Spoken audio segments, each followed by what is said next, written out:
Hi, I'm in Salt Lake City, Utah today. I thought I'd talk for a moment about streaming versus batch applications. In the early days of computing, we had things that were all batch oriented. We waited until the system was ready to run, and when it was ready to run, we then did bursts of activity to process all the data that had been accumulated since the last time we ran. As compute capacities have increased over time, the first thing that went was we went to online systems. You remember in one of our Rick Roth conversations, he talked about that change in system development when online was possible. Well, online, though, is capturing transactions as of a point in time. It's not doing analytics over time. Our systems have evolved enough, though, and our compute capacity is high enough now that we can consider going to streaming applications for analytics as well. There's a point where we have to, though, think about what this really means, because we still don't have the compute capacity reliable enough to continually stream data for years on end. Our systems recycle at some point. We have to stop them, start them. Maybe it's getting less frequently, and maybe we can run for long periods of time now, but we're probably not going to be able to run long enough to be able to do a 2-year analysis of data, business events that have happened. So that stopping of a process and starting again means that there's a break. There can be a break between the business events that were captured in streaming processes before that moment in time and streaming processes which were captured after that moment in time.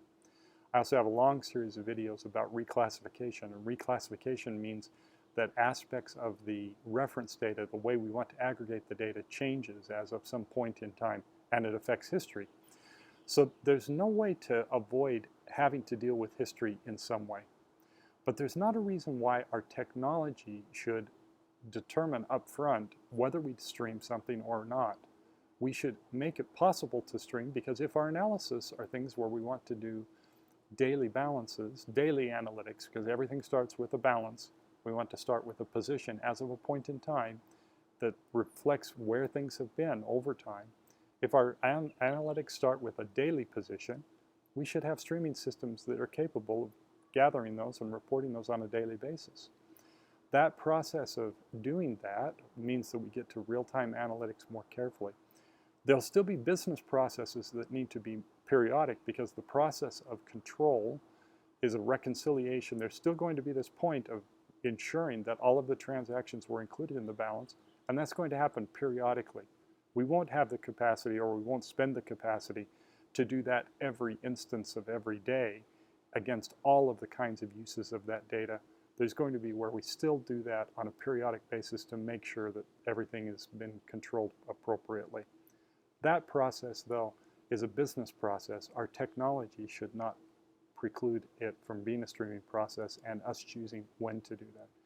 So as I think things move forward, we're going to move more and more towards streaming applications, kind of as the sun dawns from darkness into light. We will see this change slowly occurring more and more over time as we move to streaming analytical applications. That's my thoughts today on Conversations with Kip.